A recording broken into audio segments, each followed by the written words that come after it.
arquivos para vocês, tá? Eu nem trouxe todos, mas a ideia está até com a aula errada aí, 28, por isso que eu custei achar o arquivo. Só para vocês terem ideia, uma breve noção do que tem hoje de tecnologia e de processos de ensaios, tá? Eu nem trouxe, né? Depois eu deixo um vídeo para vocês, vamos ver se eu separo um pouquinho semana que vem, de outras que estão chegando, né? Principalmente com o processo de automação aí, a ideia, né? Drones, por exemplo, não sei se o pessoal já mostrou, mas hoje tem inspeção por drones, vocês têm os escorpiões e as tartarugas ou outros equipamentos móveis, que os tratores, né? Que são equipamentos modernos. Cada vez mais se fala de automação com menor interferência do homem. Essa é a métrica, né? Essa é sempre aí a ponta de pesquisa das empresas. Eu gosto de falar de automação, mas a gente já não fala mais de automação. Hoje a tecnologia chama-se inteligência artificial, o Big Data, né? Que é o grande volume de dados que a gente pode ter. O que mais, hein? Big Data, inteligência artificial, internet das coisas, né? Indústria 4.0, tudo isso, inclusive o professor Cássio, ele é muito bom, né? Ele avança muito nessa área, mas eu gosto muito, principalmente da questão de dados, né? Inclusive, uma das coisas que eu quero estudar é exatamente isso, essa questão de dados, porque uma vez eu peguei uma história muito interessante, né, da ficha de cadastro hoje da Polícia de Chicago. Então, se você pegar a ficha de cadastro da Polícia de Chicago hoje, ela tem informações muito relevantes que começou com esse sistema de inteligência artificial. Ela pegou, né, que é o chamado de Big Data. O que ela pegou? Começou a catalogar informações do quadro de policiais dela, tudo o que vocês imaginarem. A hora que o cara come, qual o lado do cadastro que ele amarra primeiro, as coisas loucas, né? Mas colocou tudo aquilo lá dentro de uma grande pacote de informação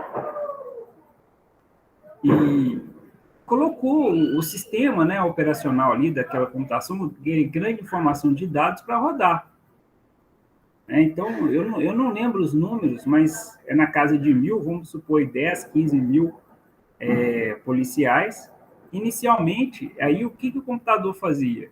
Ele colocou 150 policiais que já tinham dado problema.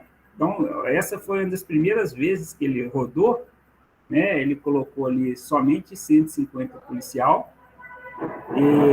que ele acertou, né? E foi um número muito maior, eu também não lembro, de que erraram, né? Que eram policiais corretos. Imagina, né? Pegar uma informação que eu estou falando, né? Desde a hora que o cara acorda, foi perguntando isso ou pegando outras informações dele, data de nascimento, mês, hora, igual eu falei, a questão do cadastro, os comportamentos, né? Os questionários de comportamento do cara. E aí errou feio, muito feio, quais seriam aqueles policiais que davam problemas, né? Mas o que acontece? Vamos supor aí que menos de 10%, 150 ele apontou ali, falou, esses 150 são possíveis policiais que davam problema. E eles já tinham dado problema. Já tinham. Não é que, é lógico, né? A máquina era para o futuro, mas ela primeiro estava fazendo para rodar o passado, né? Então, esses eram policiais que tinham dado problemas, delitos e outras coisas. E aí, o que acontece? Quando chega quando chega esse relatório, eles falam, olha, temos que ajustar alguma coisa. E, ao longo do tempo, isso foi melhorando muito. E, claro que eu até teria que pegar uma atualização dessa pesquisa, mas uma das coisas interessantes é que, à medida que o tempo vai passando, essa assertividade vai aumentando, tá? E hoje passa de 80%, ou seja, 80% de assertividade, né? Então, quando o equipamento, quando o sistema de inteligência, com a grande informação que ele tem, quando entra um policial novo, e ele fala, olha, esse aqui, ele tem 80% de dar problema. Lá na frente, 80%, né? Então, você pega uma faixa de 100, 80 vão ter problemas do que ele apontou, e 20 vão sair lisos. E esse número vai tendendo a aumentar. Então, essas informações que ele tem, ele pega ali aquele policial e fala, desses 100 aqui, 80 vão te dar problema. Então, fica mais fácil de acompanhar, né? Vamos supor que na academia aí, entre 5 mil. Ele aponta, olha, 250 aqui, filho, presta atenção neles. Eu não quer dizer que ele não vai errar os que ele não deixou passar, porque 80%, alguma coisa vai passar. Ok? Por outro lado, começa a ficar mais fácil de cercar e acompanhar aqueles possíveis funcionários que dariam problema. Só para vocês terem ideia, como é que está funcionando, tá? Essa questão de inteligência artificial. Estou falando de comportamento, mas isso vai para a nossa indústria. Isso vai para a nossa indústria e, claro, né, vai para a nossa medicina, vai para a nossa vida. Ok? Então, essas tecnologias, elas estão cada vez aí mais presentes. Eu não trouxe inteligência artificial aqui para ensaios, mas eu acredito que tem, tá? Eu não consegui achar um artigo, alguma coisa a respeito disso.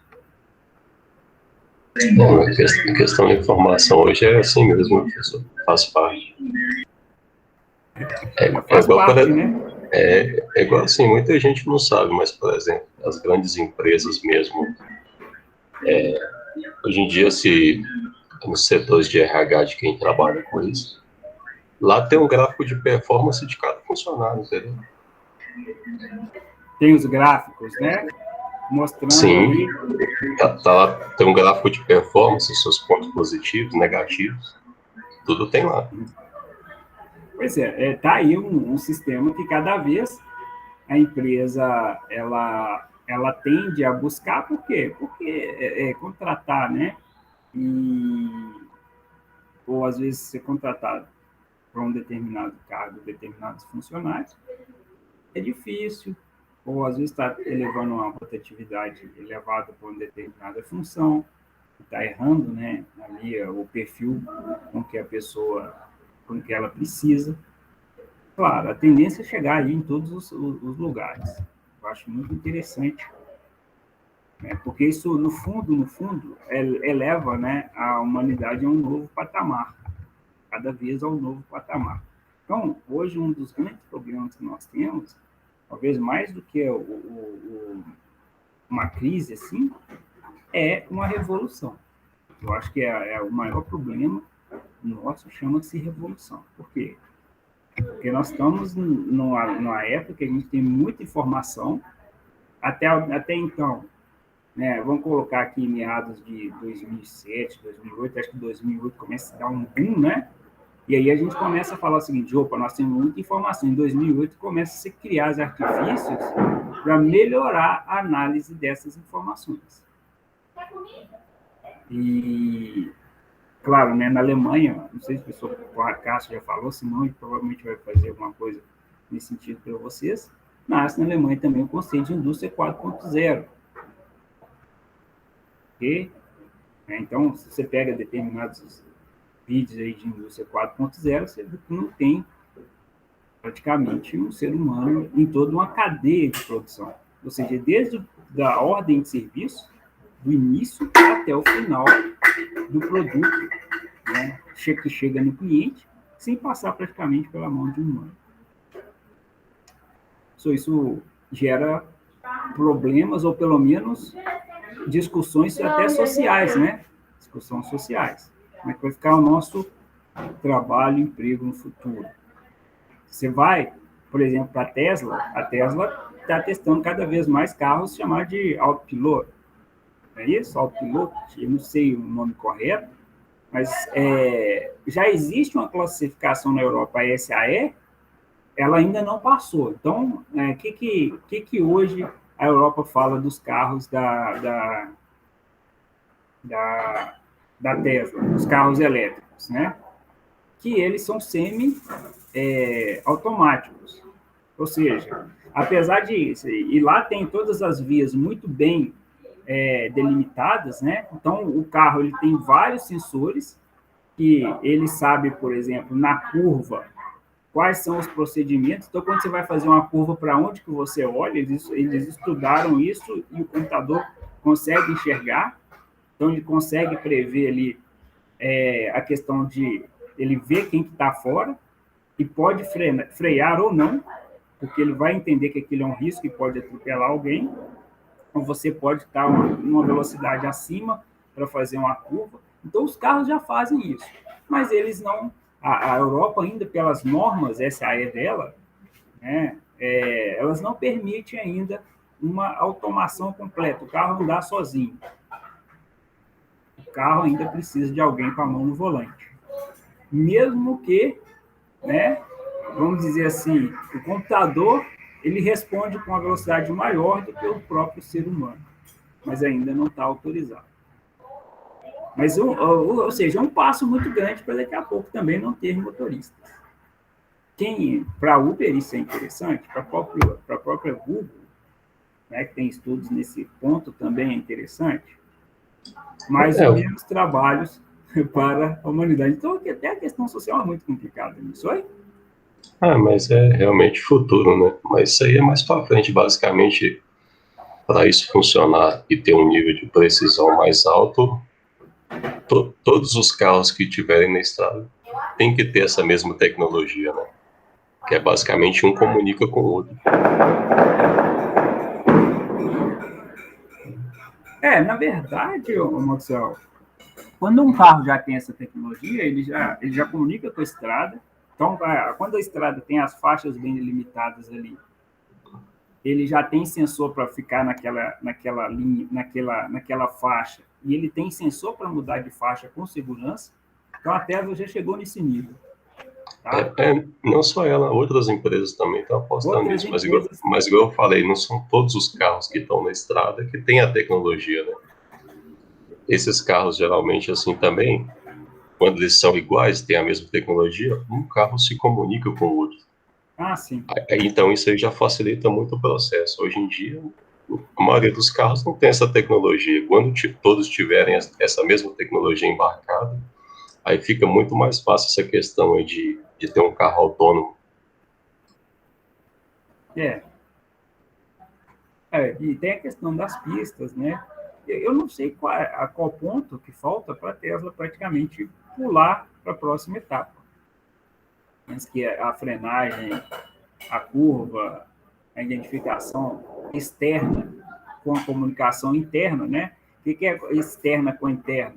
Além dela observar quem está do lado de fora para fazer uma curva, né? Se tem carrinho, se tem pessoas, ela está olhando para onde que o motorista ele tá olhando para fazer a curva, para ele diminuir ou não a velocidade.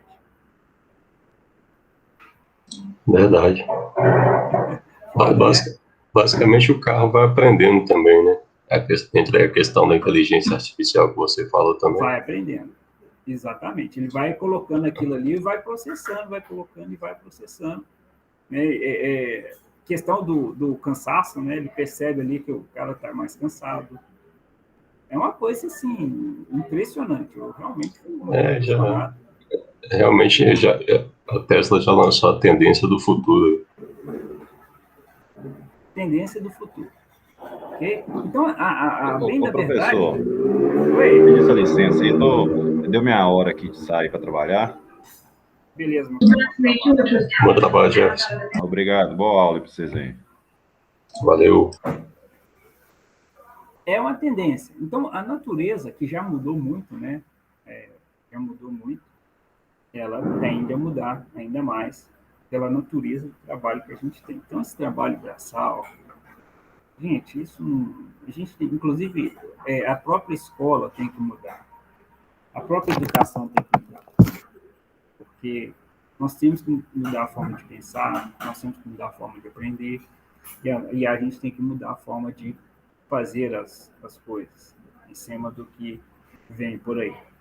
Não dá mais o cara ficar só apertando parafuso, não vai ter lugar para fazer isso. Então, isso é revolução. Então, o pior da crise, não sei, mas eu acho que a revolução que a gente tem que olhar para frente, porque até a questão social também entra, né? Até isso entra. Agora, bom, opinião pessoal, né? Eu gosto desse assunto, né? Eu pego os professores de história e alguns falam, olha, na Revolução Industrial eles pensavam a mesma coisa, que não haveria trabalho para todos.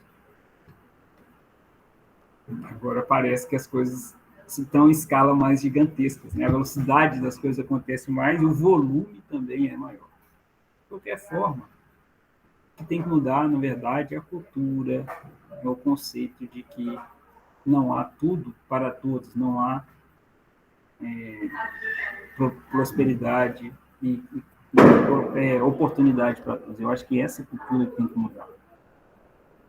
Quando isso mudar, com tecnologia ou não com tecnologia, a gente resolve os nossos problemas, principalmente sociais.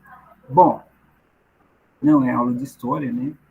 Mas a gente começa aqui com o ensaio de correntes parasitas, que é baseado no fenômeno físico da indução eletromagnética. O que seria a indução, né? Passa uma corrente, no caso, ele está passando uma corrente alternada por uma bobina. E essa bobina, essa corrente alternada gera um campo eletromagnético que está mostrado aí de azul, ok? E esse campo de azul, ele, se a peça não tiver nenhuma descontinuidade, ele não é alterado. Agora, apareceu uma descontinuidade ali, acontece uma alteração no campo magnético, que é oscilante ali, né, chamado de eddy currents.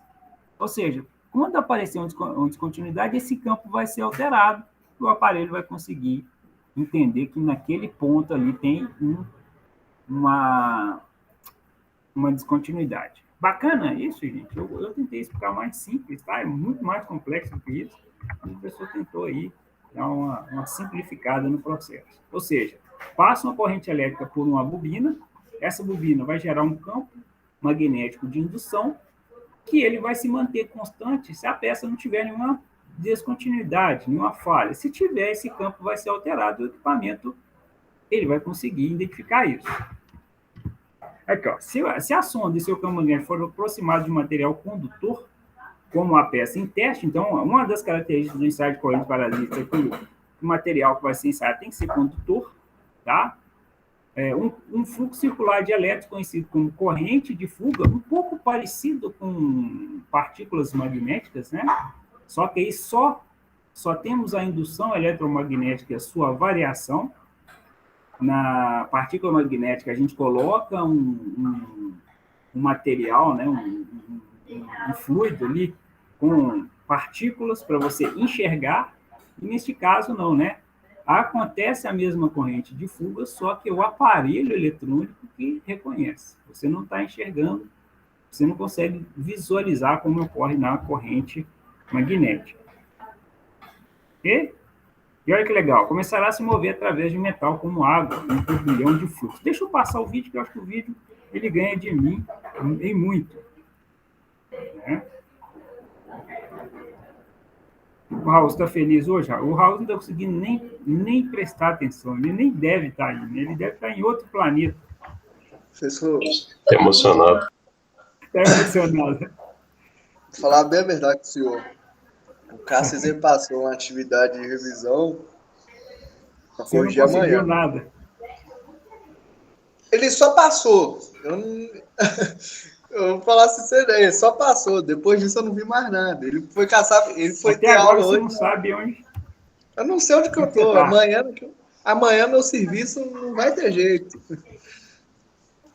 Amanhã vai ser difícil. Não se exceda por isso, né? Não nada contra a felicidade, mas não se exceda ao ponto de se atrapalhar. Trabalhar é certo, pessoal, só que também o pessoal lá vai sofrer. Nossa, amanhã é dia. Amanhã é sexta-feira de verdade. Mas por quê? Por que eles deveriam sofrer? Não, sofrer é mal de falar, né? Que pega tanto no pé, né? Durante o ano inteiro. Aí quando chega na nossa hora, né? Não, eles deveriam Dois falam que... comemorar contigo e não sofrer, ué. Não, mas a maioria é cruzeirense, então assim. Não, deixa eu Amanhã é falar. sexta... Não vou entrar nesse mérito, não. Melhor deixar quieto. Amanhã é sexta-feira, dia de glória, pessoal. There. See? Meu Deus, eu entrei num negócio aqui que não tem nada a ver com o que eu queria. Agora deu aí. Non-destructive examination. Eddy current testing. Sim. Sim. Eddy current testing has been indispensable for a long time, both as a non-destructive material examination Ok. and as a fully automatic method. Aí, ó, tá Near mostrando as surface continuidades, defects olha in que legal. workpieces can be tracked and specific material properties can be determined. How does eddy current testing work? It is based on electromagnetic induction. Ele começa com os fundamentos The da animation shows a coil, corrente. which can be Tá aí connected a- via an electric current meter to a voltage source. Tá aí a bobina, After né? applying a direct voltage to the coil, the electric current first increases fairly Aí, quickly, ó. then more slowly, according to the Aí o inductance of que, the né, coil. professor? Eventually, it reaches a level resulting only Então, só um minutinho. Você vai parando. Esse vídeo é muito grande, mas um pouquinho de paciência. Só para vocês entenderem que, nesse caso aí, ele tem as linhas de campo magnético que foi gerado exatamente por quê? Uma corrente que passa pelo esse vermelho aí, que é a bobina, tá? E depois tem o medidor ali de corrente, que é o aparelho que identifica isso from aí. the ohmic resistance of the Olha lá, coil. está mostrando com a seta. The current creates magnetic fields that flow around every small piece of coil winding. The individual fields superimpose and form the total magnetic field depicted here in blue. If an alternating voltage is applied to the coil, the effective current through the coil is much smaller than when applying direct voltage. The reason for this is the alternating magnetic field, which generates a countervoltage in the coil by self-induction. The countervoltage in turn reduces the current consumption. Pushing an electrically conductive tube through the coil increases... Agora é que eu queria que vocês prestassem atenção. Tem uma faixa de campo, né? Que foi aí, é como se fosse um pré-ajuste, né? Que foi feito. E olha como é que vai se comportar a peça quando tem ou quando ela não tem descontinuidade. Ou seja, a variação da indução de campo é percebida pelo aparelho pela presença ou não da descontinuidade. É isso que é legal. The effective current significantly. This is because the alternating magnetic field of the coil induces a current in the tube in circumferential direction, the eddy current. O medidor de corrente tem uma marcação diferente. Oi? Quando tem a descontinuidade, o medidor de corrente faz uma marcação diferente da padrão, né? Pré-selecionado. Sim, isso aí, muito bom. Magnetic field, which counteracts the magnetic field of the coil. Consequently, the self-induction is low and the current consumption high. When a defect, for example a crack, comes into the Olha lá, path of the eddy o se current, the movimentou, current né? consumption of the coil drops. The eddy current has Porque to flow around. acontece um distúrbio, acontece ali um distúrbio daquele campo que estava correndo numa determinada direção, exatamente por causa interrompe, né? A descontinuidade, ela interrompe esse fluxo, fazendo com que há uma variação. The path of the eddy current is now longer, and the electrical resistance of the eddy current circuit is larger. This leads to a reduced magnitude and a reduced magnetic field of the eddy current. The self-inductance of the coil is increased, and the current consumption decreased. In practice, the alternating current frequencies are not as low as shown here for demonstration. They are much higher, typically in the region of some kilohertz. From now on, we're going to omit the magnetic field lines in the animation and represent the eddy current in a simplified static way. How does the technique work in practice? In eddy current testing with coaxial probes, the coils are either pushed coaxially over the workpiece or pushed through the workpiece. This is our simple test setup. The alternating voltage source, the electric current meter, the coil. Cables lead from the alternating voltage source to the electric current meter, then to the coil, and back again to the voltage source. Our sample is a tube made from an austenitic non-magnetic steel. We have purposely machined 2 cuts through the tube wall, one in longitudinal direction and one in circumferential direction. Aí, ó, uma descontinuidade longitudinal e uma transversal, né? Vamos ver. And here we go. The materials tester connects the return cable to the alternating voltage source. This closes the electrical circuit. The current consumption of the coil is still relatively low. Once the coil is positioned over the intact part of the tube, the magnitude of the current is high. The current decreases in the region of the longitudinal cut and reaches the Caiu original para magnitude 26, again in the voltou intact para part of the 29. tube. The cut in circumferential direction has apparently no influence on the current. Opa! The animation shows the physical background. Vocês viram ali, né? A transversal não ocorreu nada. Low current consumption as long as the coil is still far away from the tube. The reason for this is the undisturbed self-induction. Much higher current in a region where the tube is intact. The reason here is the eddy current, its own magnetic field, and the reduced inductance of the coil. Smaller current consumption at the longitudinal cut, because the path of the eddy current is longer. The eddy current is lower and its magnetic field is smaller here. Full current consumption at the region with the saw cut in circumferential direction, as if there were no cut at all. The flow of the eddy current is almost undisturbed. Obviously, it is not possible. Isso é muito. Ele tem uma semelhança com a partícula magnética muito grande, né? Então, a regra da mão direita, né? Tudo aquilo que a gente viu de regra de mão direita, sentido de fluxo de magnetismo tem que ser alterado no teste. Por quê? Porque você pega uma descontinuidade perpendicular ao campo, mas você não pega uma paralela. Que interessante, To né? detect crack-like defects that run along the flow lines of the eddy current. Back in the laboratory, we observe the same phenomenon in reverse direction. This technique can be improved considerably if not only a single coil, but several coils are used. The original coil, which is now called the excitation coil, is supplemented with the receiver coil on the left side, and a receiver coil on the right side. A voltage meter is connected to each of the receiver coils. The improved test arrangement has been set up in the laboratory and is now in operation, as can be seen from the current consumption of the excitation coil. First, the materials tester picks up the right receiver coil and places it over the tube. The excitation coil is next in turn. As soon as he pushes it over the tube, the current consumption increases, exactly as in the previous test. Last in turn is the left receiver coil. He carefully takes all 3 coils and moves them to the right. The pointer of the right voltage meter deflects. Then the pointer of the left voltage meter. Further to the right, where the tube is intact, the pointers of none of the voltage meters are deflected.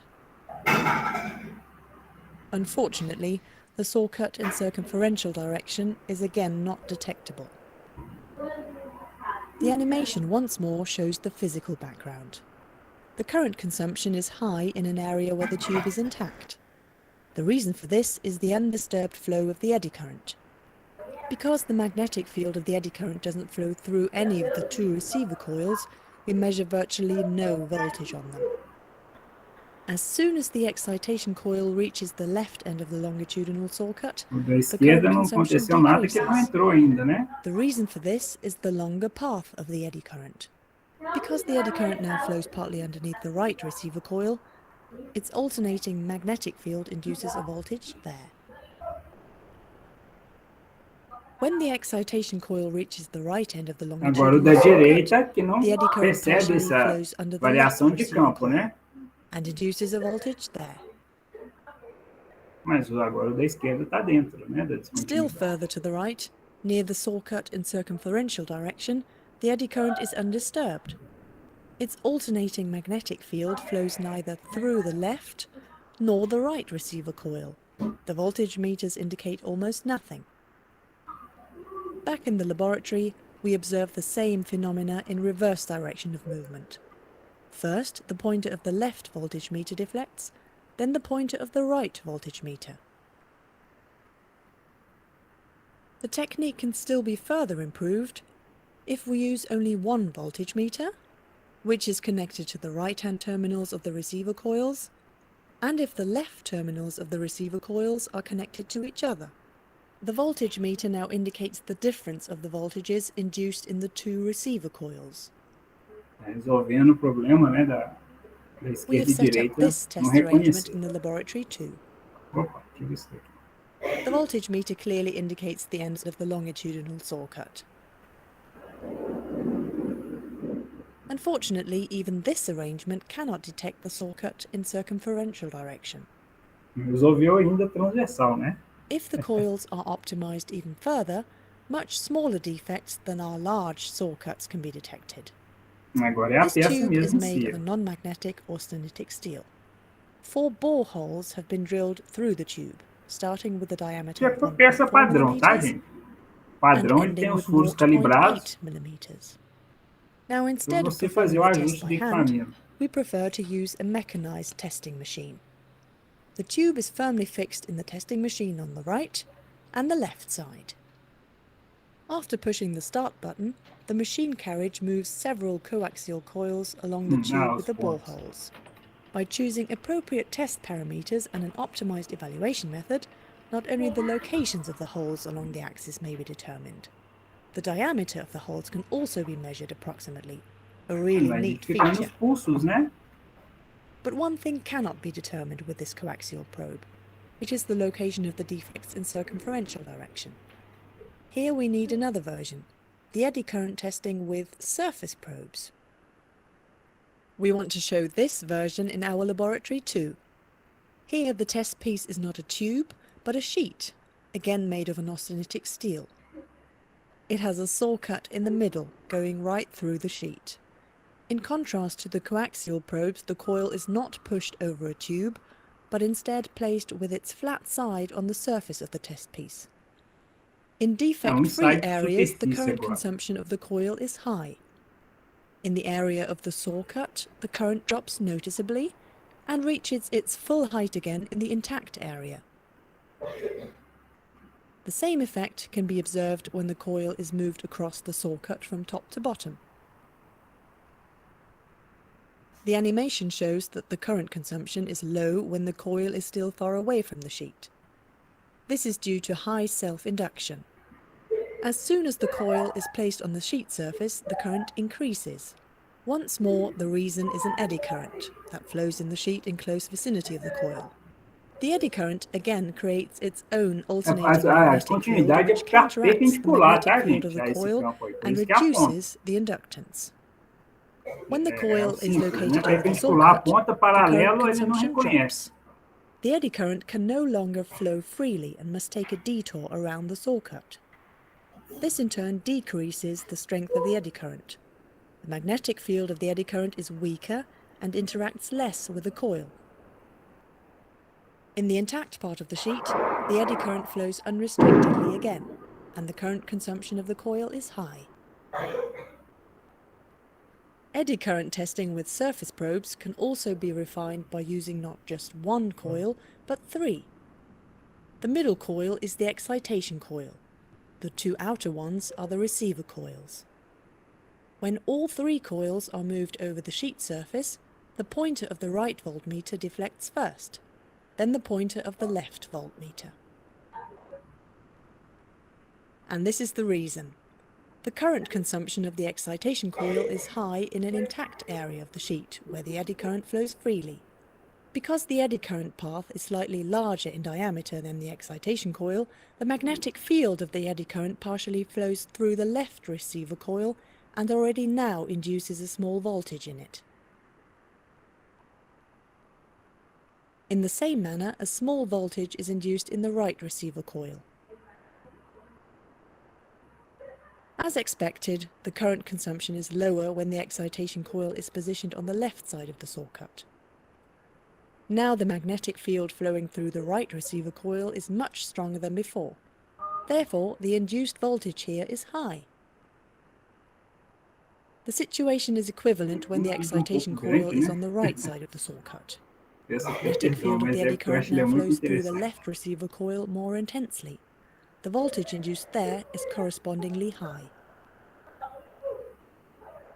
Although the technique with the arrangement of adjacent coils seems impressive, it has disadvantages. The local resolution is not particularly good, and very small defects are difficult to detect. We can achieve a substantial improvement with this layout of coils. The excitation coil remains Essa é unchanged. diferente, né? The right receiver coil is wound in the form of a capital D and sits within the excitation coil. The left receiver coil is laterally inverted. When testing this coil set in the laboratory, we are initially disappointed. Firstly, already in the intact region of the sheet, a high voltage Ele is já tá, induced in the ele receiver já tá. coils. This is because Essa the é a receiver única que coils are está now positioned substituindo within the todos os excitation coil. três pontos, né? Secondly, the saw Os cut is dois de only tensão faintly e detectable. o Now principal we de use a trick that we have corrente. already applied to the coaxial probes. We switch the receiver coils against each other and only measure the voltage difference between them.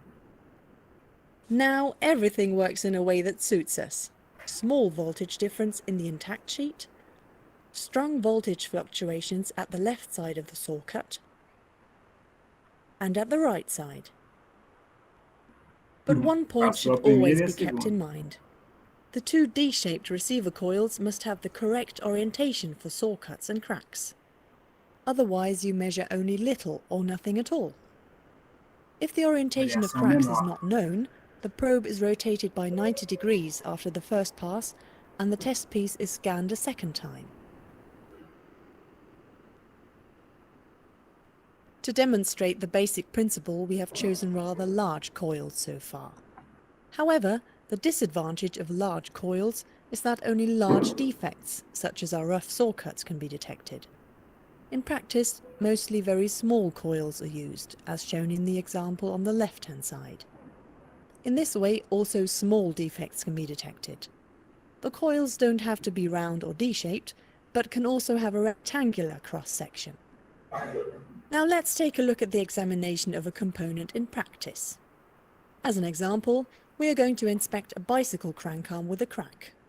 To do so, the Ele materials transformador tester uses a pequenininho ali, suitable gente, eddy current ali, ó. probe. It has a tiny sensor with an excitation coil and two inner receiver coils on its tip.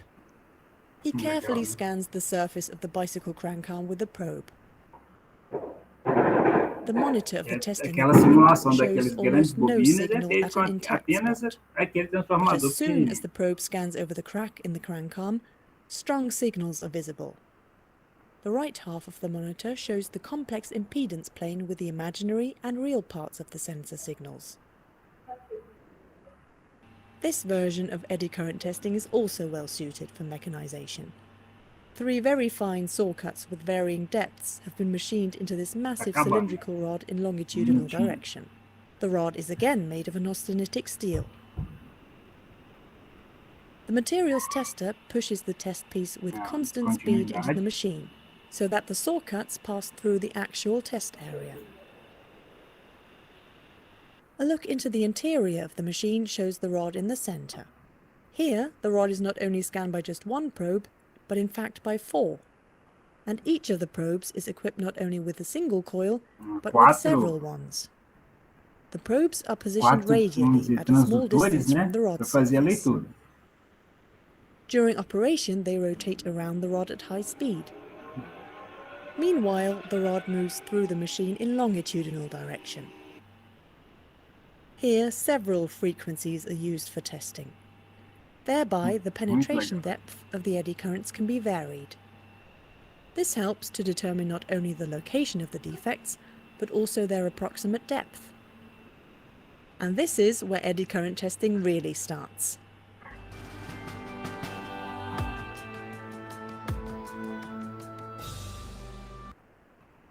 Bom, é um equipamento é um processo de inspeção com a leitura mais difícil do que ensaios, né? Mas muito utilizado, principalmente pela indústria aeronáutica, tá?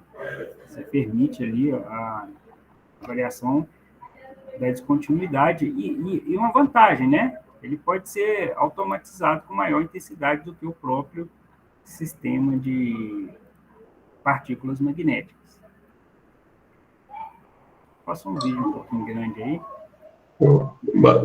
Basicamente, esse ensaio consegue detectar apenas descontinuidades que estão perpendiculares, né? No mesmo sentido, até porque no mesmo sentido, dependendo também do grau ali, não tem como, não faz muita diferença. Aí o que acontece nesse caso, né, o Maxwell? Ou faz de forma que você crie campos, né, em sentidos diferentes, campos múltiplos, você consegue pegar essas continuidades. Bacana? Existe ali um fluxo de energia constante, né, sendo passado. Quando ele encontra essa descontinuidade, aí aponta aquela variação do equipamento lá. Há uma diminuição. Campo de indução. Há uma diminuição. É um campo de indução muito legal, muito bacana. Mas de leitura mais difícil, né? O treinamento mais complexo, né? Você pode ver que a leitura dele né? Ele até mostra a variação ali dos gráficos com os picos maiores, né? Que são, ele vai fazendo assim, ó, um pico, depois tem outro maior, porque são diâmetros que foram feitos na peça, né? Aquela peça padrão maior, e você consegue ver o tamanho deles ali.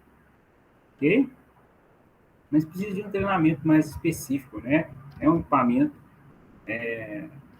mais complexo que o próprio ensaio por ultrassom, tá? Isso aqui já é um... Oi? Pode seguir. Isso aqui já é uma característica tanto de expensão por ultrassom como a própria essa corrente parasita que o professor falou. E aí, o que é, né? A gente escuta muito mais para ultrassom, porque o ultrassom ele tem maior utilização do que a própria corrente parasitas. Né? Mas o que é o B-scan, né? É a vista lateral em corte de uma determinada parte inspecionada. A gente já tinha visto que a inspeção do ultrassônico, ele gera esses pulsos aqui, ó. Né? Nós, inclusive, aprendemos a ler ele, a questão ali de qual que é a profundidade da descontinuidade. Só que o que acontece?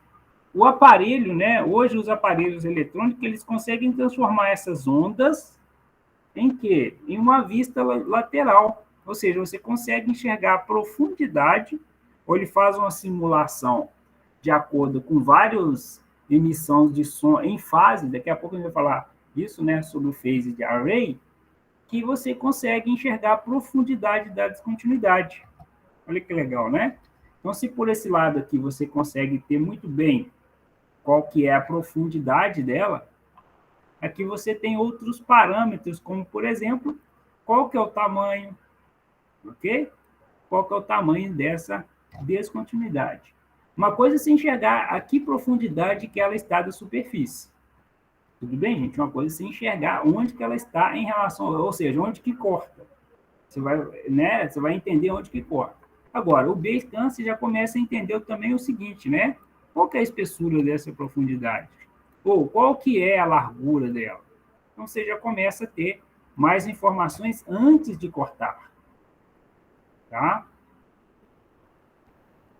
Então, os aparelhos hoje, antigamente pegava uma emissão de um único pulso, ficava, ou poucos pulsos ficar fazendo a leitura. Hoje o equipamento ele dá vários pulsos em fase, ou seja, pulsos com tempos pré-determinados, que ele consegue identificar qual que é a espessura ou profundidade da descontinuidade.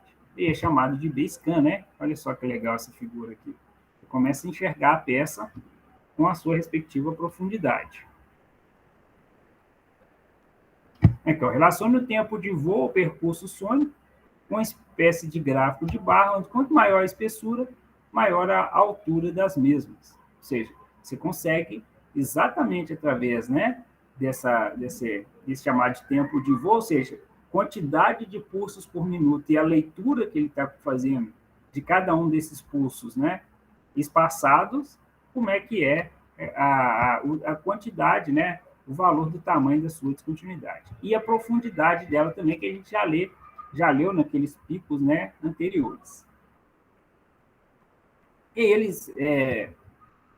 esse aqui é o primeiro passo, né, o de profundidade, o segundo é o de amplitude.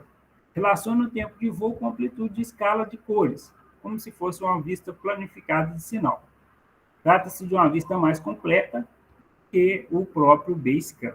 Ele consegue ali, com a escala de cores, além da profundidade, a escala de cores delimita ali, através de ensaios, né?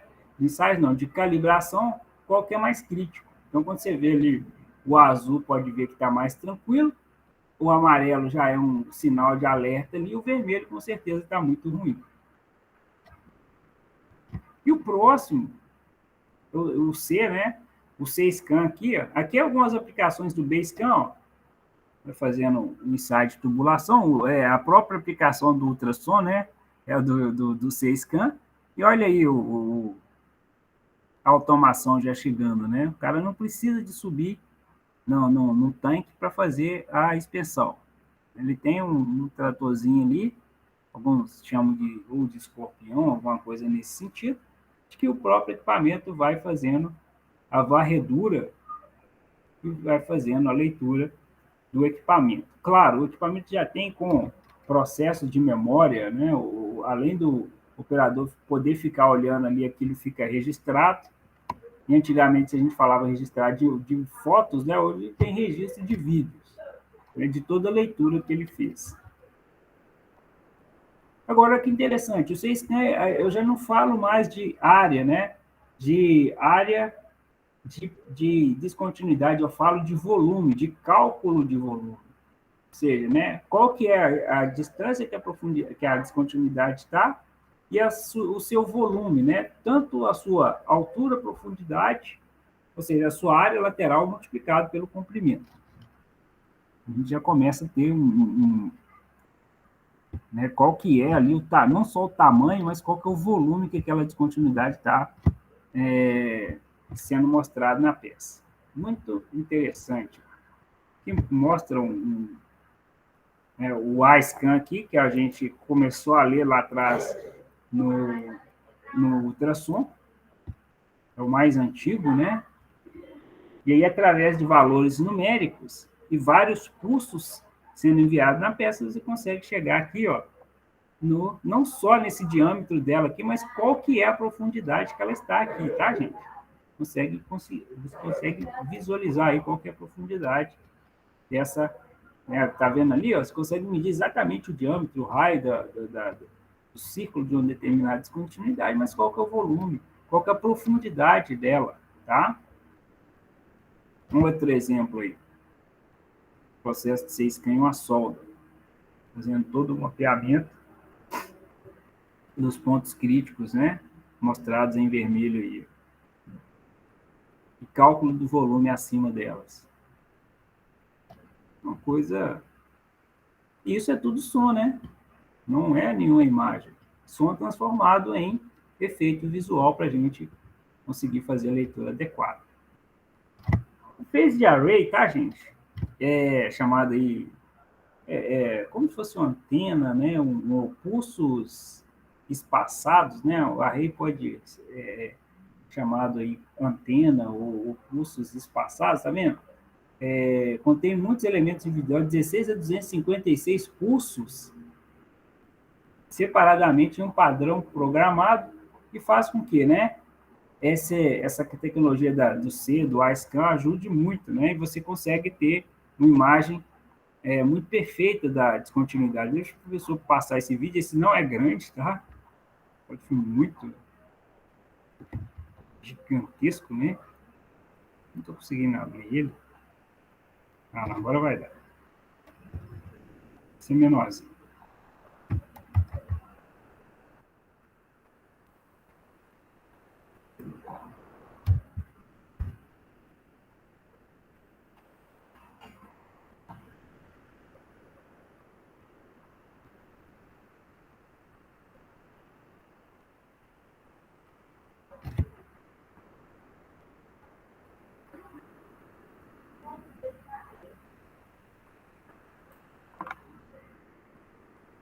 Um minuto e 37, pequenininho, para descontar.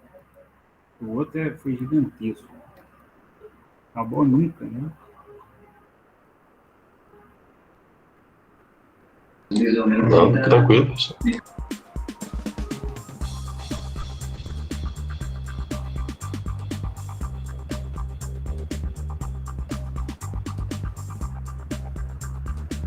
O iScan, né? Ele já é conhecido.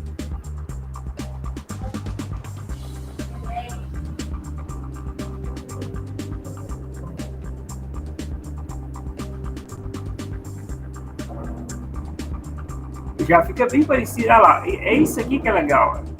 Esse pequeno pedacinho, ele mostra vários pulsos espaçados em ângulo. Ele é tão rápido que eu estou perdendo, né? Aqui, ó, vários pulsos. Vai mostrar aqui agora. Vários pulsos espaçados em ângulo. Olha que legal. Isso que permite aí você ter uma noção de até volume da descontinuidade. Olha que legal.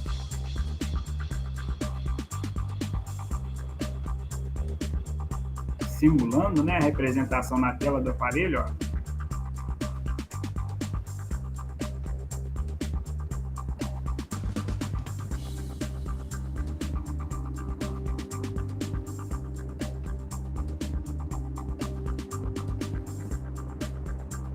Registro e análise das indicações.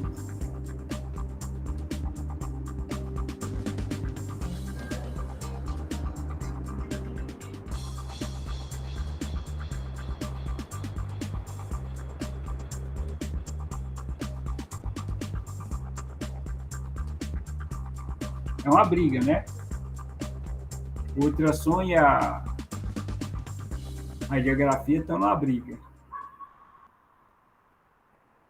São tecnologias concorrentes, né, gente?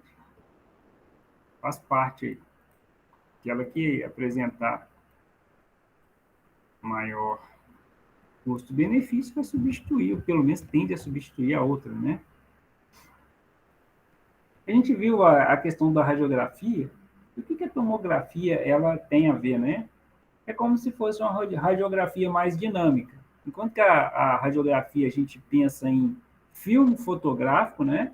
É claro que hoje a radiografia ela já começa a se aparecer na tela do computador, então aquele filme já vai ficando para trás, assim como a foto digital e como é que fala, gente? Aquelas fotos antigas que você tinha que revelar, né? A ideia é praticamente a mesma. Então a radiografia hoje ela já aparece na forma do computador, só que a tomografia é uma coisa mais dinâmica. À medida que você vai passando o aparelho, ele vai gerando correntes. Como é que a gente vai falar? A mesma corrente que é utilizada na radiologia, a mesma corrente, seja ela o raio-x ou gamografia, né? Aqueles raios-x, né? Aqueles raios radioativos, só que a tomografia, ela passa como se fosse um vídeo, e não exatamente como uma foto. Tá dando uma resumida bem forte nisso, né? Então, é uma técnica de expansão não destrutiva de defeitos, trincas e porosidades nos mais variados materiais, como placas eletrônicas e dispositivos médicos, e, claro, na indústria, né? Conjuntos inteiros montados, sensores, comer uma parte aí, né? Não sei o que é esse IPR, não é manufatura aditiva, entre outros. No caso da tomografia industrial, a lógica é praticamente a mesma, da raio-x. Por meio de feixes radiográficos, que o senhor comentou, são projetadas imagens de peça ou artefato, e artefato, né? Em análise, o equipamento consegue obter imagens tridimensionais em estruturas internas. Muito bonito, né? Agora, se na radiografia já é muito interessante, imagina você tendo aquela peça, né? Ela tendo ali como se fosse uma imagem de vídeo. Vamos ver esse vídeo aqui.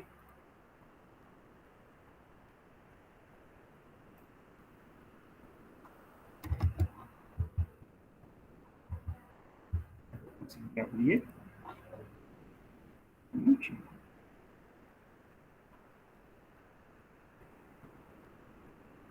Ih, rapaz, travou tudo.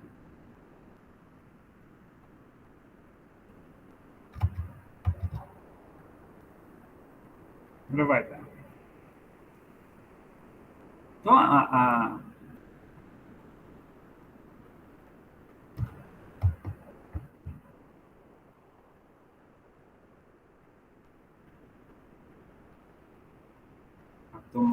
tomografia, ela parte desse princípio, né? Se fosse uma evolução, normalmente o laboratório que ele faz a tomografia, ele faz a radiografia também.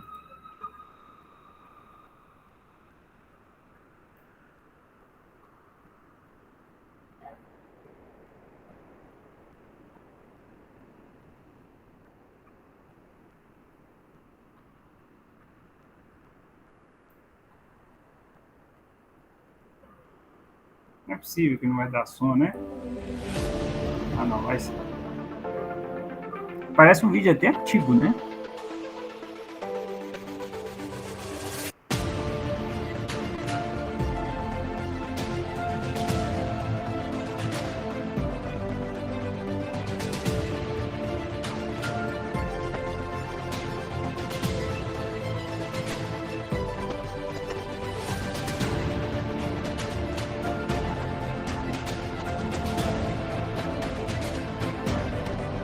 Olha que interessante, né?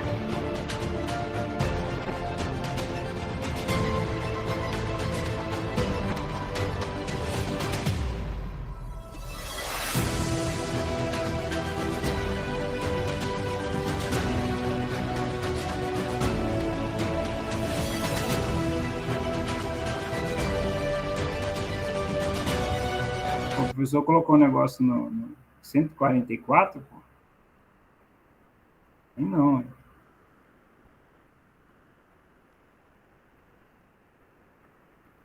Travou. Devia ter deixado lá. Foi mexer. Forcei demais, Forcei demais, né? A amizade. Joga 480 que fica bom, filho. Mas será que a qualidade do vídeo fica boa? 480 é Fica assim.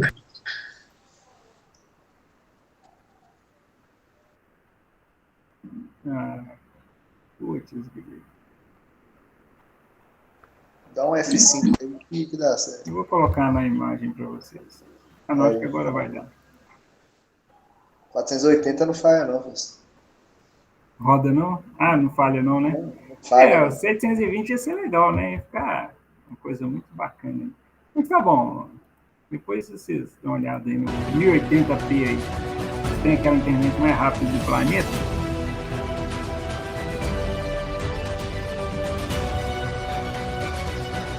Então a dinâmica fica muito maior, né?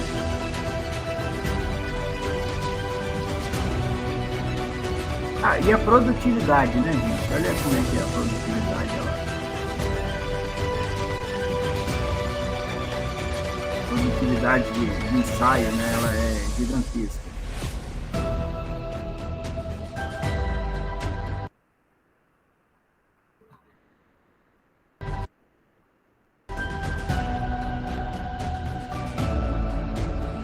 Ou seja, ao mesmo tempo que você tem imagem, como se fosse vídeo, você tem imagem radiográfica, né, da peça.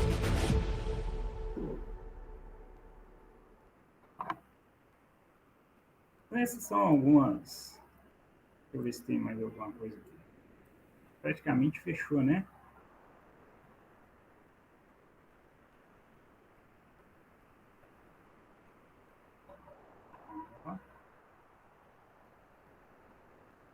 Ó, foi a última. Depois eu vou ver se eu separo mais algumas coisas para vocês, tá? A ideia hoje, eu falei, se eu colocar mais vai ficar pesado. Quinta-feira, né, dia de deixar as coisas muito pesadas. Deixei no chat para vocês. Então, são algumas das tecnologias aí.